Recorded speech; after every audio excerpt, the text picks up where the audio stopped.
آج کا ہمارا شو آغا خان یونیورسٹی ہاسپٹل کی جانب سے پیش کیا جا رہا ہے، اور آج کا ہمارا ٹاپک ہے accidents, injury and surgical problems. اگر ہم ایکسیڈنٹ کی بات کریں تو ایکسیڈنٹس کو ہم اردو میں حادثہ بھی کہتے ہیں اور اتفاق بھی کہتے ہیں، اور یقیناً اتفاق اور حادثہ اپنی مرضی سے نہیں ہوتے۔ اس کے دو پہلو ہو سکتے ہیں، حادثہ خوشگوار بھی ہوتا ہے اور ناخوشگوار بھی ہو سکتا ہے، لیکن کبھی کبھی یہ حادثات قدرتی بھی ہوتے ہیں۔ لیکن آج ہم بات کریں گے اپنے شو میں ان ناخوشگوار واقعات اور حادثات کی بارے میں جن کی وجہ سے انسانی جان خطرے میں آ جاتی ہے، اور اکثر اوقات حادثہ کسی نہ کسی کوتاہی کی وجہ سے ہی پیش آتا ہے۔ کوتاہی چاہے چھوٹی ہو یا بڑی ہو، کوتاہی ہی ہوتی ہے، اور یقیناً کبھی کبھی خود اعتمادی بھی حادثات کا شکار بنتی ہے۔ اس لیے انسان کا چاق و چوبند رہنا، اچھا ذہن، اچھی نیند اور اچھی غذا، یہ تمام چیزیں بہت ضروری ہیں۔ آج ہمارے اسٹوڈیو میں موجود ہیں doctor Hasnain Zafar. He is a consultant general and trauma surgeon اور chief quality and patient safety AKUH۔ آج ہم ان سے بات کریں گے اور جاننے کی کوشش کریں گے کہ ان تمام ایکسیڈنٹل انجریز اور پرابلم، سرجیکل پرابلمس کو کس طرح ہم ہینڈل کرتے ہیں۔ السلام علیکم ڈاکٹر صاحب، welcome to my show health for everyone. وعلیکم السلام۔ ڈاکٹر صاحب، سب سے پہلا سوال جو میں پوچھنا چاہوں گی کہ ٹراما انجریز کیا ہوتی ہیں اور کس وجہ سے ہو سکتی ہیں؟ دیکھیں، ٹراما انجریز دو قسم کی ہوتی ہیں۔ ایک بلنٹ ٹراما کہلاتا ہے، جو کہ عام طور پہ ہمارے شہر میں most commonly motor cycle accidents یا کار کے ایکسیڈنٹس کے حادثات ہوتے ہیں۔ اس کے علاوہ گر جانا اور فریکچر کر لینا، بعض دفعہ لوگ خاصی اونچائی سے بھی گر جاتے ہیں۔ اس کے علاوہ برنز، جل جانا حادثاتی طور پہ۔ تو یہ ایک قسم کا ٹراما اور انجریز ہے، اور دوسرے قسم کی ٹراما انجریز فائر آرمز ہے، یعنی کہ کسی کو گولی لگ جانا ایکسیڈنٹلی یا کسی واردات کے نتیجے میں۔ تو یہ میجورٹی پیشنٹس ہیں جو ہمارے پاس آتے ہیں۔ ٹھیک۔ اچھا ڈاکٹر صاحب، جو سب سے ایک امپورٹنٹ سوال ہے کہ جب یہ ٹراما انجریز ہوتی ہیں، ٹھیک ہے، ٹراما انجریز کے اندر چوٹ لگنے اور حادثات کے بعد ایک گولڈن آورز ہوتے ہیں، ٹھیک ہے، اس کا کیا مطلب ہوتا ہے؟ تو اس پہ تھوڑا سا سامعین کو بتائیے گا۔ دیکھیے، کسی بھی چوٹ لگنے کے بعد شروع کا 1 گھنٹہ بہت کرٹیکل ہوتا ہے، اور اس گھنٹے میں اگر مناسب طبی امداد فراہم کی جائے تو مریض کی ریکوری بہت عمدہ ہوتی ہے۔ اس 1 گھنٹے میں بھی 2 چیزیں ہوتی ہیں۔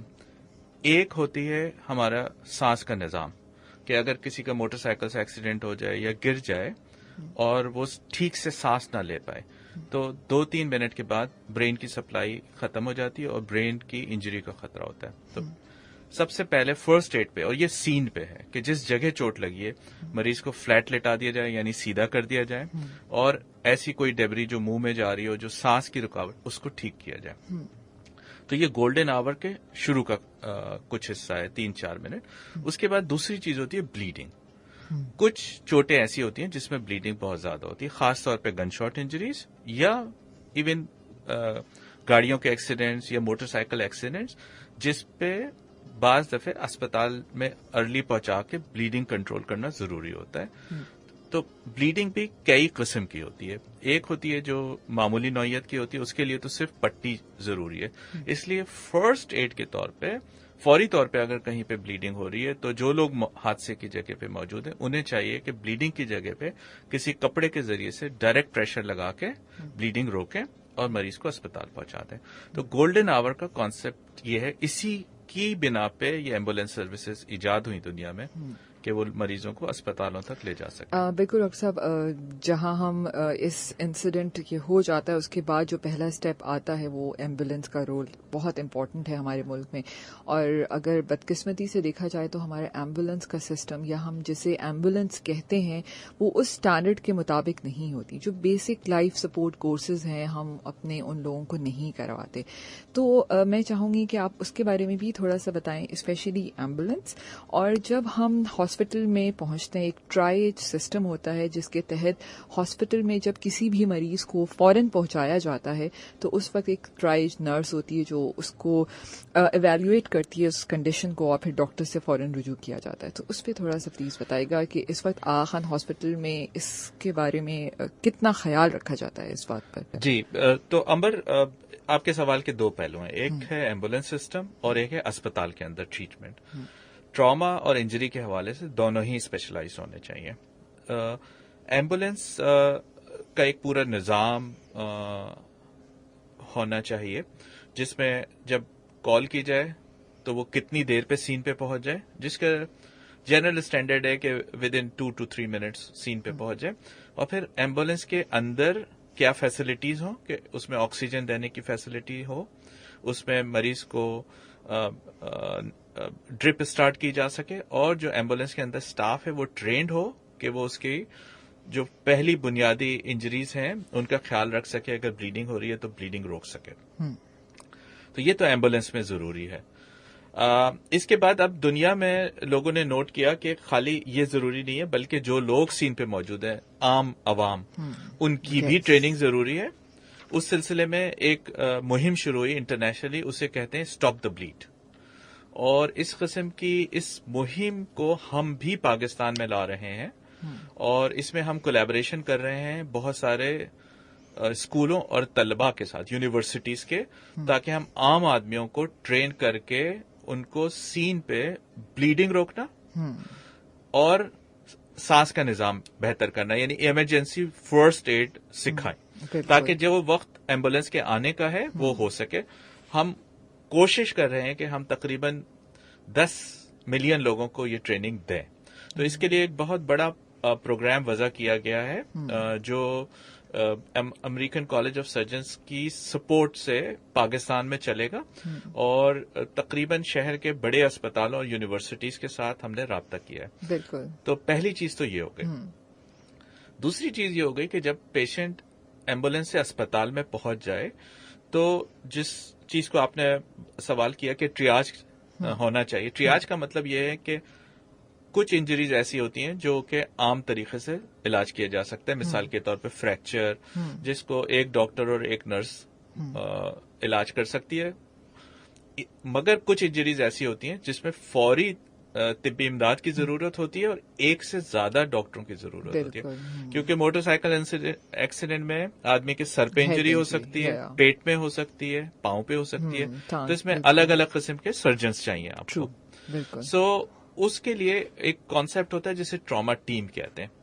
تو ہمارے اسپتال میں اس طرح کا نظام موجود ہے کہ اگر اس طرح کا پیشنٹ آئے تو ٹریاج پہ اس کو آئیڈینٹیفائی کرتے ہیں اور ایک رش کال دی جاتی ہے جس میں ایک پوری ٹیم آ جاتی ہے, کیونکہ یہ پیشنٹ ایک ڈاکٹر کے بس کا نہیں ہوتا. بالکل میں سمجھ گیا. تو اور بھی باقی اسپتالوں میں اس طرح کے نظام وضع کیے جا رہے ہیں اور ہیں بھی بہت. بالکل بالکل ڈاکٹر صاحب, آئی تھنک یہ بہت اچھی بات ہوگی کہ ہم اپنے اسٹوڈنٹس کو یونیورسٹی لیول پر بھی ہم یہ تربیت ضرور دیں. اچھا ڈاکٹر صاحب, اگر کیا کسی ٹراما سرجری کو اگر بر وقت نہ کیا جائے تو کیا کسی قسم کی معذوری بھی ہو سکتی ہے؟ جی بالکل, اگر ٹراما سرجری کو وقت پہ نہ کیا جائے تو بہت قسم کی معذوری ہو سکتی ہے. اسی لیے گولڈن آور کہتے ہیں کہ جو پہلا گھنٹہ ہوتا ہے وہ بڑا کریٹیکل ہوتا ہے. سو اگر آپ لیٹ ہو جائیں تو جو سب سے بڑی معذوری ہو سکتی ہے وہ کوما کی صورت میں آتی ہے کہ برین میں ایسی انجری ہو جائے کہ آدمی انجری سے تو ریکور کر جائے مگر برین کا فنکشن واپس نہ آئے, یعنی وہ ایک لحاظ سے وقتی یا مکمل طور پہ معذور ہو جائے. اس کے علاوہ جب ہمارا بلڈ لاس زیادہ ہو جاتا ہے, جتنا بلڈ لاس زیادہ ہوتا جاتا ہے ریکوری کے چانسز کم ہوتے جاتے ہیں. اس لیے بر وقت آپریشن یا ٹریٹمنٹ دونوں کی بہت اہمیت ہے. اور جیسے آپ نے کہا کہ سین کے وقت بلیڈنگ کو روکنا, جی بالکل ویری امپورٹنٹ. بالکل بالکل. اچھا ڈاکٹر صاحب, کیا ٹراما انجری سے بچا جا سکتا ہے؟ مطلب کیا ایسے طریقہ کار ہو سکتے ہیں کہ ہم جو ایک دم سے انجریز ہو جاتی ہیں, حادثات روڈوں پہ ہو جاتے ہیں, اسپیشلی اگر ہیڈ انجریز کی بات کریں, جو لوگ بائک بہت چلاتے ہیں, اور کہیں نہ کہیں میں سمجھتی ہوں کہ جو ہماری کمیونیکیشن ٹولز ہیں وہ ہمیں ان حادثات تک بہت پہنچا دیتے ہیں, تو اس پہ کچھ پلیز بتائیے گا. دیکھیے جی, یہ تو بہت ہی اہم ہے. اس کو کہتے ہیں کہ پریونشن، کہ یہ چوٹ لگنے ہی نہ دی جائے. تو ہمارا تجربہ اس بارے میں یہ ہے کہ بہت ساری چوٹیں جو ہے نا وہ نیگلیجنس کی وجہ سے ہیں، کہ ہم موٹر سائیکل چلاتے ہیں اور ہیلمٹ نہیں پہنتے، موٹر سائیکل چلاتے ہیں اور بہت تیز چلاتے ہیں، رانگ سائڈ سے جاتے ہیں.